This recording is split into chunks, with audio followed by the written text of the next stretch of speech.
کے ای اور میزان بینک میں جاب کرنا کیسا ہے؟ کے ای ہے کیا ہے؟ کے الیکٹرک میں تو جائز ہے، اس میں کیا کیوں گناہ ہے؟ میزان بینک میں بھی جائز ہے۔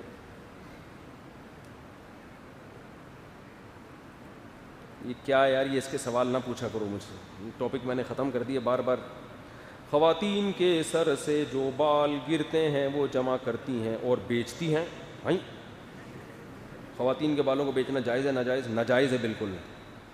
انسانی جسم سے جو بھی چیزیں انسان کے جسم کا حصہ ہے ان کی خرید و فروخت جائز نہیں ہے۔ مفتی صاحب کیا کھڑے ہو کر نہانا جائز ہے؟ جی بالکل جائز ہے۔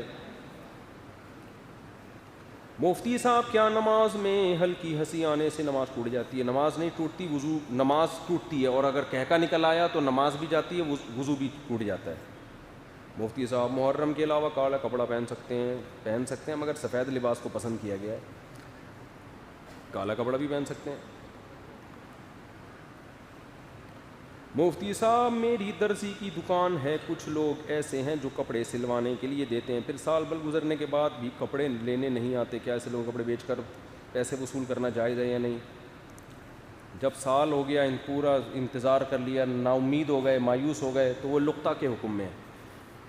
آپ اپنی اجرت اس کو بیچ کے وصول کریں، جو اضافی پیسے ہیں وہ صدقہ کر دیں۔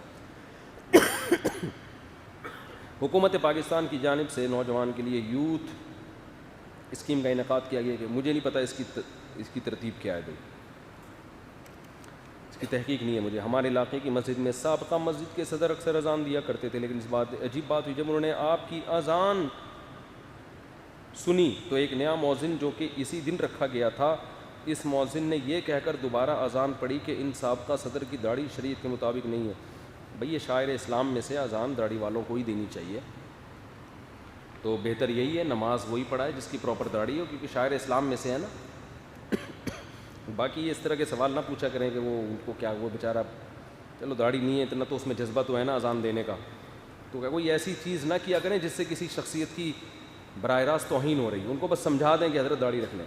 میں ایک اسکول میں ٹیچر ہوں، میرے علاوہ تمام ٹیچرز لیڈیز ہیں، یعنی ایک میرے علاوہ 15 خواتین پڑھاتی ہیں، اور ہیڈ ماسٹر کا میرے اوپر بہت اعتماد ہے، لیکن مجھے ڈر ہے کہ میں گناہ میں مبتلا نہ ہو جاؤں، کیونکہ وہ خواتین میرے ساتھ بہت فری ہیں۔ کیوں فری ہو رہے ہو؟ 4 خواتین سے شادی کر لو، ان میں سے آپ کے پاس تو اتنا اچھا آپشن ہے، 15 خواتین ہیں، آپ ان 15 سے بولو جو 4 میرے نکاح میں آنا چاہتی ہیں ادھر چھاؤں میں آ جائیں، سائڈ پہ آ جائیں، سیدھی سی بات ہے، اس میں کون سا گھبرانا۔ جو آ جائیں ان سے نکاح کر لیں، سب کو پہلے سے ہی پتہ ہوگا کہ 4 کرنی ہے، ایسی چھاؤں میں لے آئیں، بولے جو آ جائیں نکاح پڑھو ان سے، جو نہیں آ رہی جو نہیں آئے۔ فری ہونے کی بالکل بھی اجازت نہیں ہے۔ اچھا میرے بھائی ہیڈ ماسٹر صاحب بہت اعتماد کر رہے ہیں ان کے اوپر۔ کیا پڑھی لکھی لڑکی سے شادی نہیں کرنی چاہیے؟ اکثر لڑکیوں کی، کیونکہ ایسی لڑکیوں کے اکثر نخرے ہوتے ہیں اور شرم و حیا بھی کم ہوتی ہے ایسی لڑکیوں میں۔ پڑھی لکھی لڑکیوں سے شادی کرنی چاہیے، کیوں نہیں کرنی چاہیے؟ وہ ان کے مینٹل لیول اچھا ہوتا ہے۔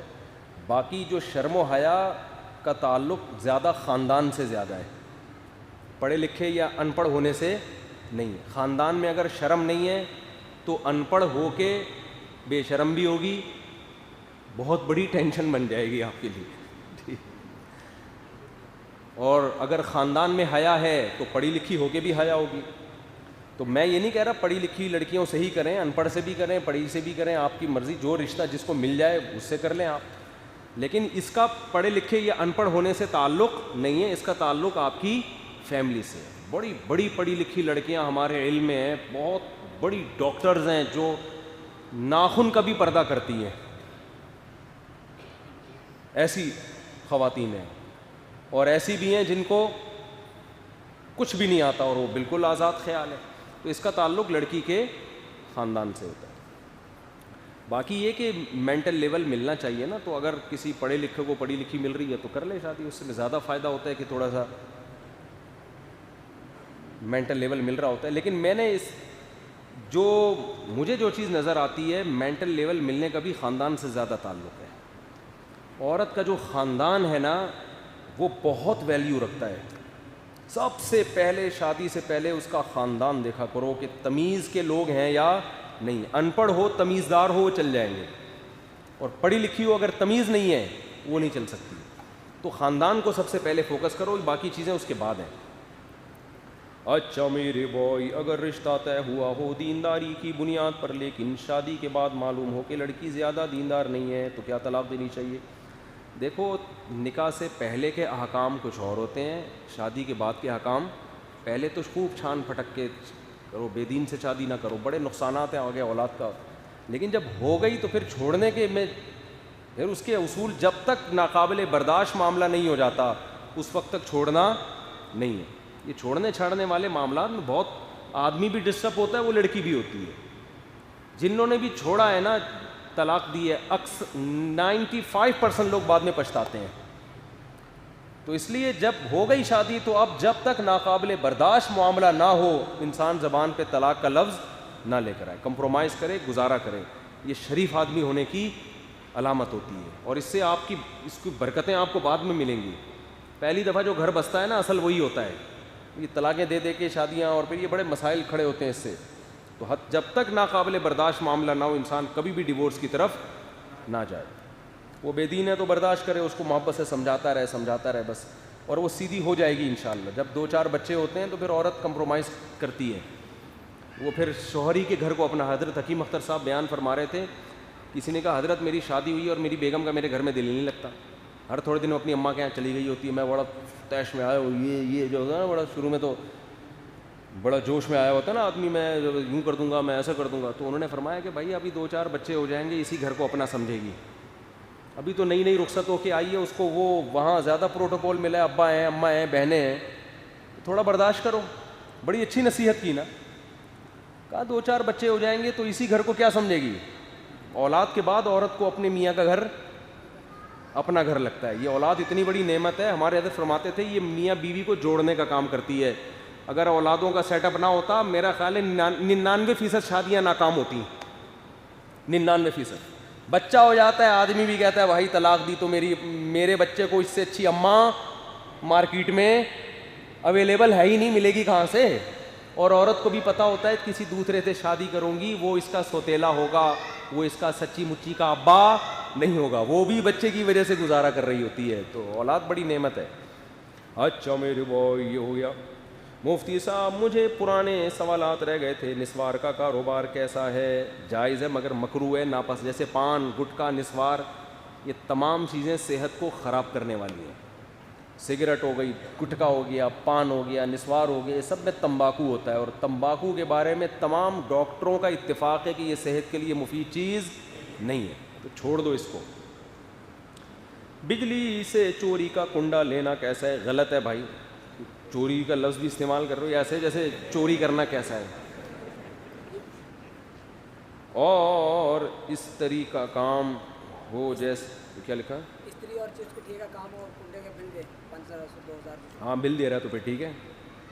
آج کے دور میں ہر جگہ خواتین ہی نظر, تو نظر کی حفاظت کرنا بہت مشکل ہے. کسی نظر بچائیں بھائی, جب بری نیت سے نہ دیکھیں, غیر اختیاری نظر پڑ گئی تو وہ معاف ہے. جان جان کر مت دیکھیں, اور جان جان کر دیکھنے کی عادت پڑ گئی ہے تو صدقہ کیا کریں. ایک دفعہ دیکھا 100 روپے صدقہ اپنے اوپر لازم کر لیں, تو انشاءاللہ آہستہ آہستہ جب آپ کو پتہ بھی تو فری پھوکٹ میں ہو رہا ہے نا سارا کام, جب پتہ ہے کہ یار جیب سے پیسے جائیں گے تو انشاءاللہ اس گناہ کی عادت آہستہ آہستہ کم ہوگی. اچھا میرے بھائی, رخصتی کا اسلامی طریقہ کیا ہے؟ یعنی خالص نبی کا طریقہ بتائیں کہ ہم اس طرح بیٹی کی رخصت کریں. بہت آسان ہے, مسجد میں نکاح ہو جائے, جب لوگ یہاں مسجد میں آ جائیں لڑکے والے, تھوڑا سا چھوارے مسجد میں تھوڑا سا یہ نکاح ہو گیا, مسجد میں ہی جو بھی آنا تھا آ گیا, وہیں سے سب اپنے اپنے گھر چلے جائیں. رات کو دولہا آئے اپنی والدہ اور 2-4 بہنوں کے ساتھ, اور دلہن کو رخصتی کر کے لے جائیں. اگر کھانے کے ٹائم پہ آئے ہیں تو 2-4 افراد ہیں, تو اگر ان کو لڑکی کے والے کھانا کھلا دیں تو بھی ٹھیک ہے, آئے اتفاق سے کھانے کے ٹائم پہ. سموسے کے ٹائم پہ آئے ہیں تو 2-4 سموسے کھلا دیں. عصر کے بعد آئے ہیں, ٹھیک ہے نا, بس یہ ہے. باقی سب کو بول دیں کہ کل ان کے گھر میں کیا ہوگا, ولیمہ ہوگا. تو جہاں یہ ہال بک کرانا چاہیں, تمبو لگانا چاہیں گلی میں, ٹینٹ لگانا چاہیں, جو جیسے ہو, تو ساری پبلک کہاں پہنچے گی, ادھر پہنچے گی. بس یہ طریقہ ہے. سارا خرچہ اسلام نے مرد کے کندھوں پہ ڈالا ہے, لڑکی والوں پہ نہیں ڈالا. مفتی صاحب آپ کا ایک بیان سنا تھا جس میں آپ کہہ رہے تھے کہ خواتین گھر بیٹھے آن لائن کام کریں تو کوئی حرج نہیں ہے، اس طرح تو نامحرم مردوں سے بات چیت بھی ہوگی، تو کیا اس میں فتنہ نہیں ہے؟ بھائی یہ جس کو فتنہ ہے وہ نہ کرے. اب کوئی جائز کام ناجائز تو نہیں ہو جاتا نا. عورت کے لیے خرید و فروخت یا کاروبار کرنا تو جائز ہے. اگر کسی کو فتنہ ہے تو وہ نہ کرے, لکھ کے رابطہ کر لے. اور دوسری بات یہ ہے کہ جوان عورت کو جو بھی کام کرے اپنے, اگر شادی شدہ ہے تو شوہر کو اعتماد میں لے کے, اور اگر ان میرڈ ہے تو اپنے باپ اور بھائیوں کو اعتماد میں لے کے ان کی موجودگی میں کرے. میں تبھی کہتا ہوں بھائی بند کمرے میں بیٹھنے کی کیا ضرورت ہے, انٹرنیٹ لے کے کھلے عام بیٹھ جائے سب کے سامنے, تو اس میں انشاءاللہ فتنے کا